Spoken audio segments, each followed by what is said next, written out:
Good morning বন্ধুরা, তোমরা সকলে কেমন আছো? আশা করি ভালো আছো। তো দেখো, আরও একটু নতুন ভিডিও নিয়ে চলে এসেছি তোমাদের সামনে। আশা করি ভালো লাগবে। তো আজকে আমরা যাচ্ছি এক জায়গায়, সমস্ত কথা বলবো। আজকের ভিডিওটি সত্যি আমার জন্য খুবই ইম্পর্টেন্ট। মানে আমি তোমাদের কাছে কিছু একটা চাবো, তোমরা যদি আমার সাহায্য করো, হেল্প করো, আমি খুবই কৃতজ্ঞ থাকবো তোমাদের কাছে। তো কারণটা হচ্ছে, আজকে যেখানে যাচ্ছি জানি না কি হবে, তবে অনেকটা আশা নিয়ে যাচ্ছি। তো এই যে দেখো, প্রথমেই বলি, আজকে আমরা যেই মেইন রোডটা দিয়ে শিলিগুড়ি যাচ্ছি, তবে সেই রাস্তাটা না খুবই খারাপ। তো অনেকটা দূর ঘুরে যেতে হবে আর আমাদেরকে সময় মধ্যে পৌঁছাতে হবে। তো এই যে দেখো, অনেকটা তাড়াহুড়োর মধ্য দিয়ে যাচ্ছি আমরা। তো যেতে যেতে আর প্রচণ্ড আমার ভিডিওটা একটু হয়তো তোমাদের দেখতে অসুবিধা হবে, কারণ টোটোতে যাচ্ছি, রাস্তা খুবই খারাপ, সেই কারণে একটু অসুবিধা হচ্ছে ভিডিও করতে। তো বন্ধুরা, তোমরা একটু কষ্ট করে আমার ভিডিওটি দেখো, আমার ভিডিওটা শেয়ার করো। আমি এতদিন বলিনি তোমাদেরকে আমার ভিডিও শেয়ার করার কথা, কিন্তু আজকে বলছি। কেন বলছি সেটা বলছি আমি তোমাদের। তো আমি অনেক দিন যাবৎ অনেক টেনশনে ভুগছি। তো জানি না কবে এটার সমস্যার সমাধান হবে। তো আজকে আমি তোমাদের সাথে শেয়ার করি, তোমরা যাতে এই ভিডিওটা শেয়ার করো, অনেকের কাছে পৌঁছায়, যারা জানে ঠিক আমাকে যাতে কমেন্টে উত্তরটা দিতে পারে। কারণ আজকাল জানো, তোমরা সবাই জানো, সবাই ফেসবুক, ইন্টারনেট, ইনস্টাগ্রাম, ফেসবুক সবাই চালায়, সবাই সবটা জানে, দেখে। আর আমি তো মানুষের কাছে গিয়ে গিয়ে বলতে পারবো না। যারা আশেপাশে আত্মীয় স্বজন, তারা হয়তো আমাকে জানলে পরে হেল্প করবে, কিন্তু এটা তো মুষ্টুমেয়।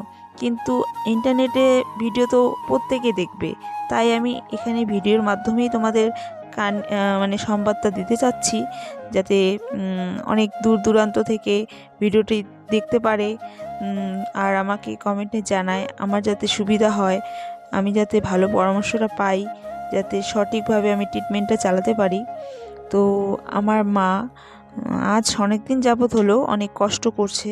কষ্ট বলতে, যেই মানুষটা এত ভালো, এত স্মার্ট, এত চলাফেরা করতে ভালোবাসতো, ঘুরতে ভালোবাসতো, সেই মানুষটা আজকে একদমই অচল হয়ে গেছে।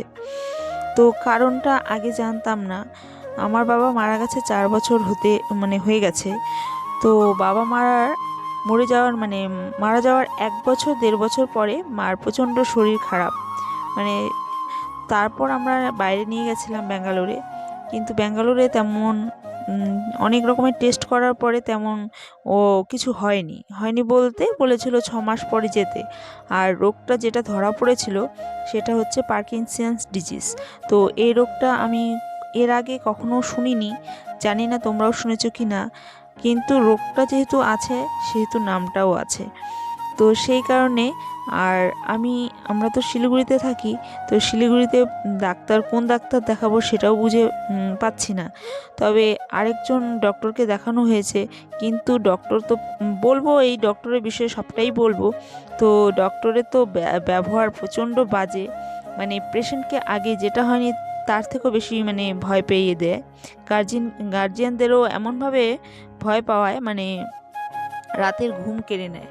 তো আমি খুব ডিপ্রেশনের মধ্যে দিয়েই যাচ্ছি বলতে পারো। রাতে ঘুম হয় না, টেনশনে কি করব, কোনটা করলে ভালো হবে। সেই কারণেই আজকে আমি বাধ্য হয়ে তোমাদের কাছে ভিডিওটি ভিডিওর মাধ্যমে জানালাম। আর তোমরা প্লিজ এটা শেয়ার করো, যারা জানে অবশ্যই আমাকে জানাবে কমেন্টে। তো আজকে এক ডক্টরের কাছে নিয়ে যাচ্ছি নতুন করে। তো এই যে SF রুটে ডক্টর মলয় চক্রবর্তী, তিনিও তিনি হচ্ছে, জানি না কেমন হবে, তবে শুনেছি ভালোই হবে। সেই কারণে অনেক আশা নিয়ে যাচ্ছি। তো দেখা যাক কি হয়। তো ডক্টর দেখিয়ে কি বলবে, সব কথাই বলবো, তোমাদের সাথে শেয়ার করব। তো এই যে পৌঁছে গেছি, এটা হচ্ছে ডক্টর মলয় চক্রবর্তী নার্সিংহোম। তো এই যে এটা SF রোডে। তো এই যে দেখো, ঢুকে পড়ছি।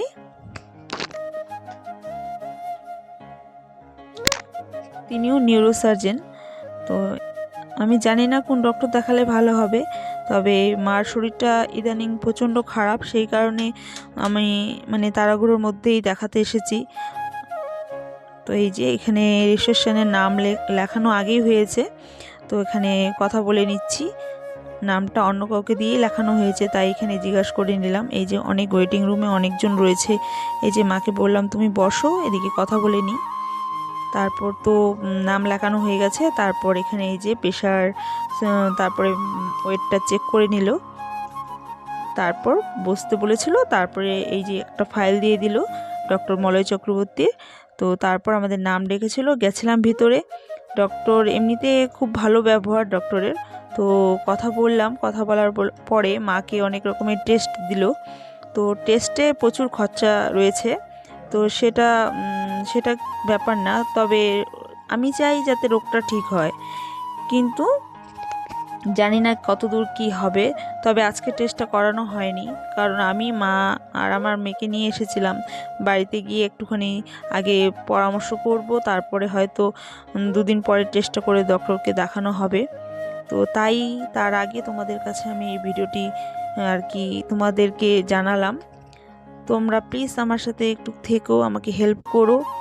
তো তোমরা আমার ভিডিওটিকে শেয়ার করে দিও, যাতে অনেকেই জানতে পারে ব্যাপারটা। যারা জানে তারা অবশ্যই আমাকে যাতে কমেন্ট করে এই পার্কিনসন্স ডিজিজ, এই রোগটা কি, এটা কি করলে আমার মা সুস্থ হবে, বা কি ট্রিটমেন্ট রয়েছে।